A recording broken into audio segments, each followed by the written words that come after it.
The letter arrived on a Tuesday morning in October 1973, slipped under the pile of fan mail that Dean Martin's assistant, Mac Gray, sorted through every day. Most letters asked for autographs or marriage proposals. This one was different. The envelope was plain white, no return address, postmarked from Detroit. Inside, a single sheet of paper with shaky handwriting and a photograph that made Dean's coffee cup slip from his fingers. The photo showed a young man, maybe 22 years old, with Dean's exact jawline, the same lazy smile, and those unmistakable sleepy eyes that had made Dean famous. But it wasn't Dean. It was someone he'd never met, yet someone who looked more like him than his own sons. The letter was brief. Mr. Martin, my name is Michael Anthony Rossi. I think you knew my mother, Angela Rossi, in 1951 when you were performing in Detroit. She passed away last month and gave me this letter to mail to you. She said you had a right to know. I don't want anything from you. I just thought you should see who I became. Michael. Dean Martin stared at the letter until the words blurred. Angela Rossi. The name hit him like a punch to the chest. He remembered her. A beautiful Italian girl with sad eyes who worked at a diner near the Fox Theater. He'd been there for a 2-week engagement, fresh from his split with Jerry Lewis, trying to prove he could make it alone. Angela had been his refuge from the chaos, the one person who didn't want anything from him except his company. They'd spent those 2 weeks together, walking through Detroit at dawn, talking about everything and nothing. She told him about her dreams of opening her own restaurant. He'd told her about his fear that without Jerry, he was nothing. When the engagement ended, Dean had kissed her goodbye and promised to write. He never did. Fame swallowed him whole, and Angela Rossi became a beautiful memory he'd buried under years of success. Now, 22 years later, Dean was looking at the face of the son he never knew existed. Dean's hands trembled as he walked to his bar and poured 3 fingers of Jack Daniels, even though it was only 10 in the morning. He studied the photograph again. The kid, Michael, was wearing a mechanic's uniform, standing next to a Chevrolet with his arms crossed, looking directly at the camera with that same crooked smile that Dean saw in the mirror every day. The resemblance was undeniable, terrifying, and oddly beautiful. For the next 3 days, Dean couldn't eat, couldn't sleep, couldn't perform. He stumbled through his shows at the Sands, forgetting lyrics he'd sung 1,000 times. Frank Sinatra pulled him aside after the second night. "Dino, what the hell is wrong with you? You look like you've seen a ghost." Dean wanted to tell Frank everything. They'd been friends for 20 years, through divorces, scandals, and heartbreak. But this was different. This was a secret that could destroy everything Dean had built. His marriage to Jean, his relationship with his children, his carefully crafted image. In 1973, a secret son would be a scandal that would follow him forever. "Just tired, Frank," Dean lied, lighting a cigarette with shaking fingers. Frank wasn't buying it. "Bullshit. I know you, pal. Something's eating you alive." But Dean walked away without another word, leaving Frank standing in the hallway, confused and worried. That night, alone in his suite at the Sands, Dean made a decision that would change everything. He picked up the phone and dialed information. Detroit, Michigan, Michael Anthony Rossi. 20 minutes later, Dean was listening to a phone ring in Detroit, his heart hammering against his ribs like a trapped bird. "Hello?" The voice was young, cautious. "Is this Michael Rossi?" "Yes, who's this?" Dean closed his eyes. "This is Dean Martin." The silence that followed was so complete that Dean thought the line had gone dead. "Mr. Martin?" Michael's voice cracked slightly. "I didn't think you'd call. I honestly didn't think you'd even get the letter." "I got it," Dean said quietly, "and I need to see you." "I told you in the letter. I don't want anything." "Kid," Dean interrupted, his voice gentle but firm. "This isn't about what you want. This is about what I need. Can you come to Las Vegas?" Another long pause. "I can't afford—" "I'll send you a ticket, first class. You'll stay at the Sands. Everything's on me." "Why?" Dean looked at the photograph again, at those familiar eyes staring back at him. "Because if you're really my son, I've missed 22 years of your life. And if you're not, I need to know that too." 3 days later, Dean stood in the lobby of the Sands Hotel, watching a young man walk through the revolving doors. Even from 50 feet away, there was no doubt. Michael Rossi moved with Dean's same relaxed swagger, had the same way of holding his shoulders, the same unconscious charisma that made people turn and stare. Dean's chest tightened with an emotion he couldn't name: pride, regret, terror? Michael spotted him immediately. It would have been impossible not to, with Dean's face plastered on every poster in the lobby. The young man walked over slowly, carrying a small duffel bag, wearing a simple white shirt and jeans that somehow made him look more like Dean than any of Dean's custom-made tuxedos ever had. "Mr. Martin." Michael extended his hand. Dean shook it and felt the same long fingers, the same firm grip. "Call me Dean, kid, and thank you for coming." They stood there for a moment, two strangers who shared everything and nothing, until Dean cleared his throat. "You hungry? There's a good Italian place upstairs. We can talk." Over dinner, Dean learned about the son he'd never known. Michael was a mechanic who owned a small garage in Detroit. He'd never married, was putting himself through night school to become an engineer. He'd grown up poor but proud, raised by a single mother who never spoke badly about the father who'd disappeared. "She always told me you were a good man who just lived in a different world," Michael said, cutting his veal parmigiana. "She never asked for anything, never tried to contact you. She said some people were meant to be memories, not husbands." Dean felt his throat tighten. She was probably right about that. "Were you in love with her?" The question hit Dean like a slap. He'd been expecting it, but it still caught him off guard. He thought about Angela, her laugh, her warmth, the way she'd listened to his fears without judgment. "For 2 weeks I thought I was," Dean said honestly. "But I was 24 years old, scared as hell, and she was the first woman who saw through the act. Maybe that's not love. Maybe that's just desperation." Michael nodded, understanding more than Dean expected. "She never got over you, you know. She dated other men, but she never married. She said you'd ruined her for ordinary guys." The guilt hit Dean like a physical blow. "Jesus, kid. I'm sorry. I never knew—" "Don't apologize," Michael interrupted. "She made her choice, and she was happy. She built a good life. She just always wondered what happened to the singer who told her jokes at 3 a.m. in that diner." Dean smiled despite himself. "I told her jokes?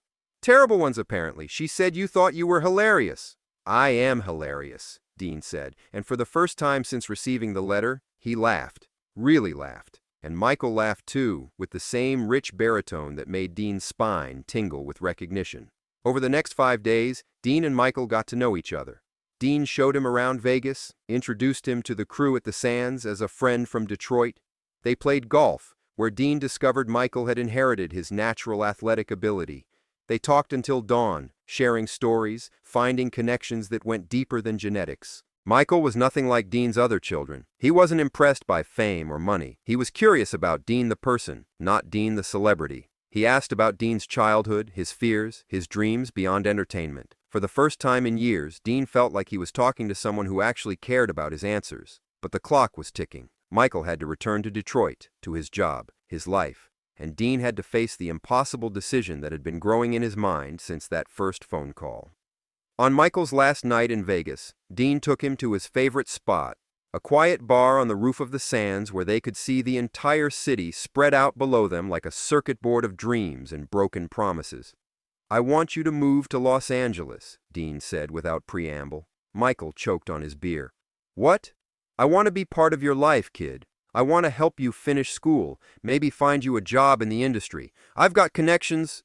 "Dean, no." Michael set down his bottle carefully. "That's not why I came here."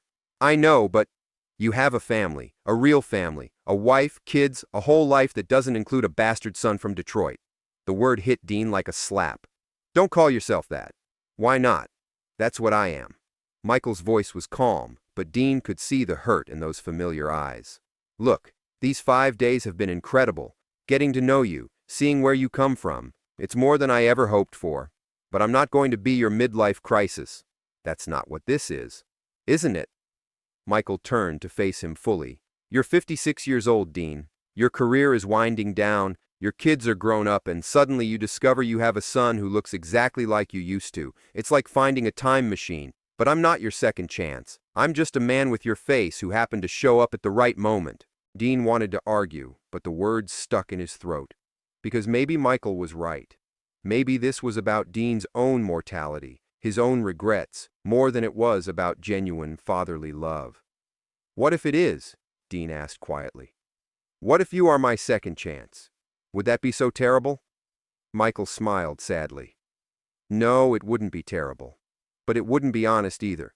And my mother taught me that dishonesty is the one sin that kills everything else. They sat in silence, watching the lights of Vegas twinkle below them. Finally, Dean spoke. So what happens now? We shake hands and pretend this never happened? We remember it, Michael said simply. We remember that for 5 days, we got to know each other. That's more than most fathers and sons get. You're not just any son, Dean said, his voice breaking slightly. You're the best parts of me without any of the damage. You're what I could have been if I'd been braver. Michael reached over and squeezed Dean's shoulder. And you're proof that my mother had excellent taste in men, even if her timing was terrible. The next morning, Dean drove Michael to the airport himself. No limo, no fanfare, just 2 men in a rented car saying goodbye. At the gate, Michael turned to Dean one last time. If you ever change your mind about keeping this quiet, if you ever want the world to know about me, just call. I won't embarrass you, but I won't hide either. Dean pulled out an envelope. Thick, white, expensive. This is for your school, and there's more where that came from if you need it. Michael looked at the envelope but didn't take it. I can't. It's not charity, kid. It's child support. 22 years late, but still. Michael hesitated, then took the envelope. Only for school. Only for school, Dean agreed. They embraced, awkwardly at first, then with genuine emotion. Dean breathed in the scent of his son's aftershave, memorizing the moment. Take care of yourself, Michael. You too, Dean, and thank you for everything. Dean watched until Michael disappeared into the boarding tunnel, then drove back to Vegas with tears streaming down his face behind his sunglasses. For the next 2 years, Dean and Michael maintained a careful correspondence. Letters mostly, occasional phone calls. Michael sent updates about school, his job, his life. Dean sent money. Always for education, never for luxuries. They never saw each other again, but they stayed connected in a way that felt both significant and heartbreaking. In 1975, Dean received a letter with Michael's graduation photo. He'd finished his engineering degree with honors.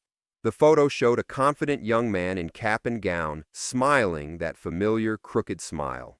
On the back, Michael had written, "For my father, who taught me that it's never too late to choose honesty over convenience. Thank you for the best 5 days of my life." Dean kept the photo in his wallet until the day he died, though he never told anyone about it. When Frank Sinatra found it years later, cleaning out Dean's personal effects, he stared at the young man's face for a long time before quietly slipping it back into the wallet. Some secrets, Frank realized, were meant to be kept. The last letter Dean ever received from Michael came in 1994, a year before Dean's death. Michael was married now, with 2 children of his own. He'd started his own engineering firm and was building schools in inner-city Detroit. The letter included photos of Michael's children, a boy and a girl with those unmistakable Martin eyes. "I named my son Dean," Michael wrote, "not after the famous singer, but after the man who taught me that being a father isn't about being present for every moment. Sometimes it's about being honest in the moments you have." Dean Martin died on Christmas morning 1995, alone in his Beverly Hills home. In his final weeks, as he grew increasingly frail and distant, he would sometimes look at Michael's graduation photo and whisper, "That's my boy. That's my good boy." 3 days after Dean's death, a man named Michael Anthony Rossi attended the funeral. He stood in the back, wearing a simple black suit, and when the service ended, he walked to the casket and placed a single white rose among the hundreds of elaborate arrangements. "Thank you, Dad," he whispered, "for showing me that love doesn't always look the way we expect it to." Dean's family never knew who the stranger was who wept quietly in the back row. But Frank Sinatra, who had been watching the crowd, recognized something familiar in the young man's face, something that made his own heart ache with understanding. After the burial, Frank approached Michael in the parking lot. "Excuse me, son, did you know Dean well?" Michael looked at Frank with those sleepy, familiar eyes and smiled that crooked Martin smile. "For about 5 days, yes, sir, but they were the most important 5 days of my life." Frank nodded, understanding more than Michael realized. He was a good man, better than he thought. "Yes, sir, he was." Frank started to walk away, then turned back. "What's your name, son?" "Michael Rossi." Frank studied his face one more time, seeing Dean in every line, every expression. "Well, Michael Rossi, I think Dean would have been very proud to know you." "I hope so, Mr. Sinatra. I really hope so." Frank walked to his car with tears in his eyes, understanding finally why Dean had seemed so haunted in his final years. It wasn't just the loss of his acknowledged son, Dean Paul. It was the weight of all the love he'd never been able to express, all the fatherhood he'd never been able to claim. Michael Rossi lived a quiet, successful life. He built schools, raised his children, and never spoke publicly about his connection to Dean Martin. But every Christmas morning, he would play Dean's records and tell his children stories about a singer he'd known briefly who had taught him that the greatest gift a father can give his son is the freedom to become himself. And sometimes, when Michael's own son would smile in a certain way or laugh at exactly the right moment, Michael would see Dean Martin looking back at him across the years, and he would whisper, "There you are, Dad, there you are." The story of Dean Martin and Michael Rossi was never written in any biography, never mentioned in any interview.